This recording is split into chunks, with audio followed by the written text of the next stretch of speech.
जय हिंद साथियों। पुलिस भर्ती की तैयारी करने वाले कैंडिडेट्स के लिए भाई अब 20 दिन से भी कम का समय बचा हुआ है। ठीक है, अब हर दिन ऐसे पढ़ाई करो जैसे कि कल ही एग्जाम है, और कोई भी बहानेबाजी बिल्कुल भी मत करो भाई। ये जो 20 दिन से कम का समय बचा हुआ है ये आपके भविष्य को निर्धारित करेंगे अब आने वाले समय में।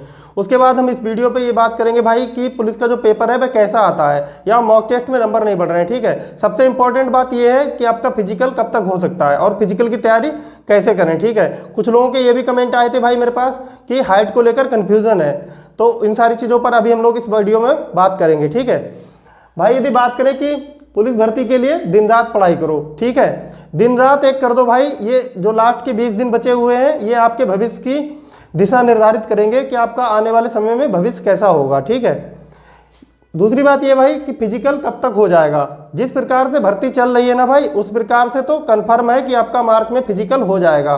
ठीक है, 17 और 18 को 2 शिफ्ट में एग्जाम हो जाएगा आपका। उसके बाद तुरंत ये लोग हो सकता है डॉक्यूमेंट वेरिफिकेशन के लिए बुलाएंगे और उसके बाद आपका फिजिकल हो जाएगा। उसके बाद हम बात करेंगे कि भाई फिजिकल की तैयारी कैसे करें, क्योंकि सबसे इंपॉर्टेंट है ये कि यदि आप एग्जाम क्लियर भी हो जाएंगे, ठीक है, आपने रिटन का एग्जाम क्लियर कर लिया और आपने यदि फिजिकल की तैयारी नहीं की और फिजिकल में जाके यदि आप बाहर हो गए, ठीक है, तो आपका तैयारी करने का कोई मतलब रह नहीं जाता वहाँ पे। तो सबसे इंपॉर्टेंट ये भी है कि आप फिजिकल की तैयारी करो, क्योंकि फिजिकल जो है वो छोटा मोटा नहीं है। 5 किलोमीटर दौड़ना होता है, मतलब 4800 मीटर।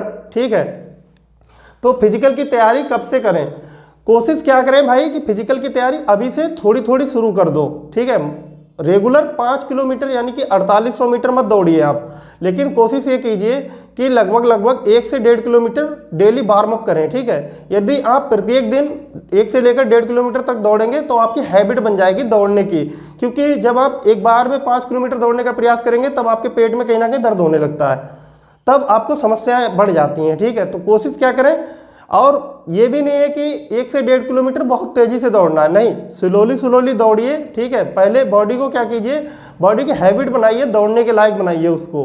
ठीक है, जब दौड़ने के लायक बन जाएंगे तब आपको समस्या नहीं आएगी 4800 मीटर की रेस पूरी करने में। ठीक है, बढ़िया से तैयारी करते रहना, लेकिन उसके साथ साथ फिजिकल भी बहुत ज़्यादा जरूरी है।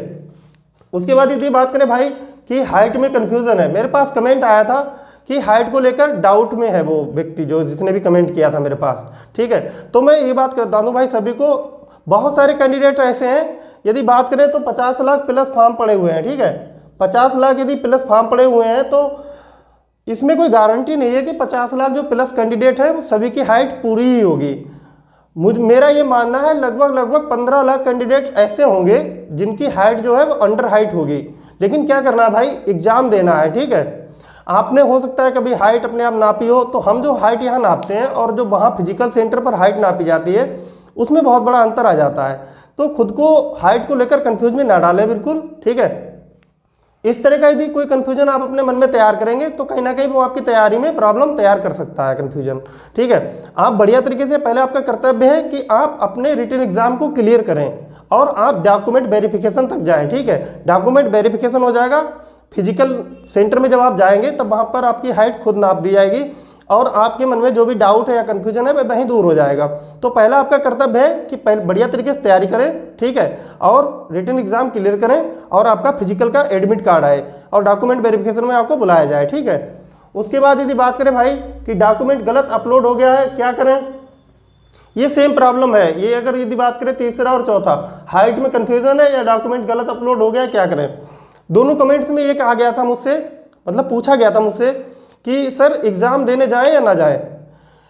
भाई ये तो बहुत ही मतलब खुद के साथ अन्याय होगा यदि आप एग्ज़ाम नहीं देंगे। क्यों, मैं पहले ही बता चुका हूँ, यदि 50 lakh plus form candidate apply कर रहे हैं, ठीक है, तो उसमें से जनरल सी बात है, मतलब सामान्य सी बात है कि लगभग 15 लाख कैंडिडेट तो ऐसे होंगे ही जो हाइट को लेकर डाउट में होंगे या अंडर हाइट होंगे।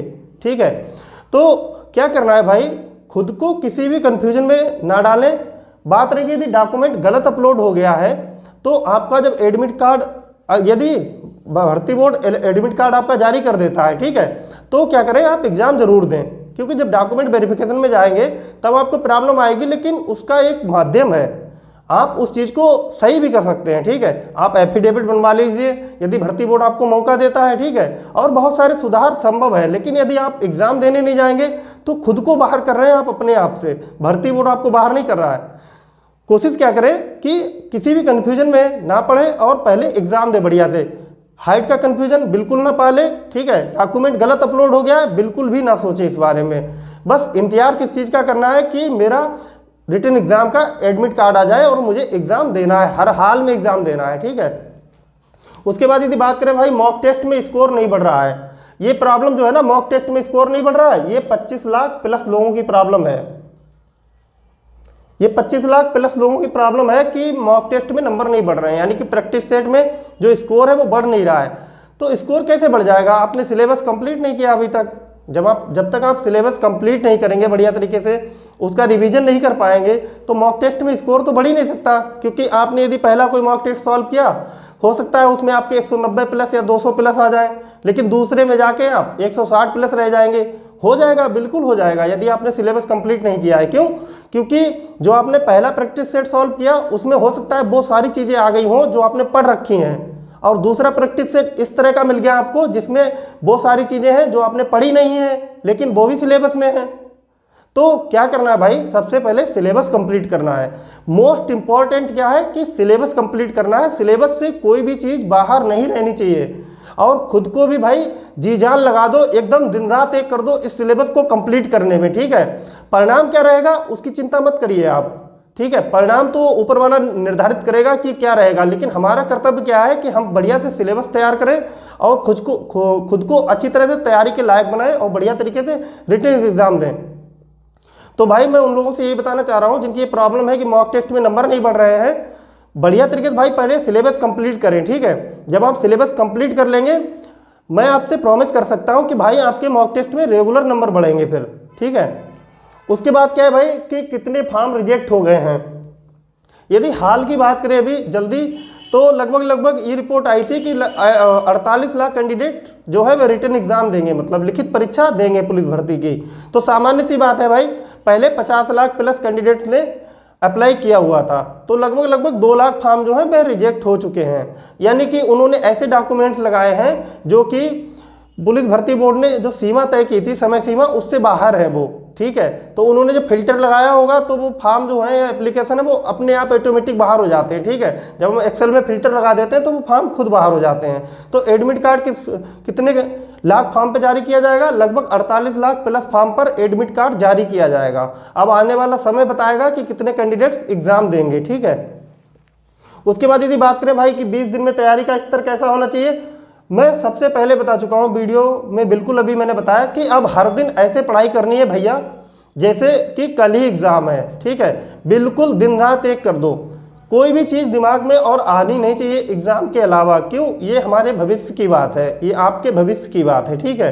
इससे आने वाला समय आपका बदलेगा, आप पुलिस में भर्ती हो जाओगे भाई, आपका स्टेटस बदल जाएगा, ठीक है। तो 20 दिन में कैसी तैयारी करनी है पहले ही बता चुका हूं मैं भाई, सिलेबस कंप्लीट करना है, ठीक है। और जिन लोगों ने भी हाल में तैयारी शुरू की है भी तुरंत ही, वो बिल्कुल भी ना घबराएं, सिलेबस देख लो भाई और सिलेबस के अनुरूप तैयारी करिए, ठीक है। कोशिश क्या करें कि पिछले भर्तियों के जो पेपर हैं उनको भी सॉल्व कर लो, उससे आपको बहुत हेल्प मिलेगी। एक ऐसा आइडिया आपको मिल जाएगा कि जो भर्ती बोर्ड है वो मतलब प्रश्न कहाँ से पूछता है, ठीक है, कौन से टॉपिक उसकी नज़र में इम्पोर्टेंट हैं और कौन से टॉपिक को भर्ती बोर्ड जो है वो नज़रअंदाज कर देता है, ठीक है। तो मेरा यह मानना है कि यदि आपने एक बार सिलेबस को देख लिया और सिलेबस कवर करने पे लग जाओगे तो 20 दिन आपके लिए बहुत है, सफिशियंट है। क्योंकि मुश्किल से 10 टॉपिक, 10 से 15 टॉपिक, 15 भी नहीं होंगे हिंदी में, 10 से लेकर 12 या 13 होंगे हिंदी में, ठीक है। कुछ इसी प्रकार का जो आलम है वह रीजनिंग में भी होगा, ठीक है। रीजनिंग में आप पढ़ने बैठोगे तो लगभग 15 टॉपिक आपको मिलेंगे जो इंपॉर्टेंट है। हाँ, ये मान सकते हैं कि चैप्टर उसमें 40 हैं। क्यों भाई? टॉपिक में और चैप्टर्स में अंतर है। क्यों? टॉपिक्स क्या होते हैं, कभी कभी आपस में कोरिलेट होते हैं, ठीक है, आपस में संबंधित होते हैं। इसी प्रकार का मैथ का है, ठीक है। तो मेरा ये मानना है लगभग 40 से 45 टॉपिक होंगे। यदि आप उनको अभी से कवर करोगे ना रेगुलर, एक दिन में 2 टॉपिक या 3 टॉपिक भी कवर करोगे, तब भी आप सिलेबस कंप्लीट कर लोगे, ठीक है। और हर दिन ऐसे पढ़ाई करनी है भाई जैसे कि कल ही एग्जाम है।